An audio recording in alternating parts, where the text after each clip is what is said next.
ऐ अल्लाह मुझे इतना सब्र दे कि मेरा दिल हर हाल में मुतमईन रहे। ऐ अल्लाह मुझे तो इतना मजबूत बनाई कि मुझे कोई तोड़ ना सके। ऐ अल्लाह मुझे इतना करीब कर दे कि किसी और की मुझे ज़रूरत ना पड़े। ऐ अल्लाह मुझे अपनी इतनी मोहब्बत दे कि किसी और की मोहब्बत के लिए कभी ना तरसूं। ऐ अल्लाह मुझे दुनिया की इतनी समझ अता कर दे कि मैं आपके हर फैसले पर राजी हो जाऊं।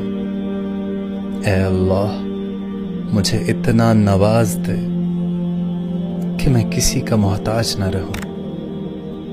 ऐ अल्लाह मुझे अपनी याद में इतना मशगूल कर दे कि मुझे किसी की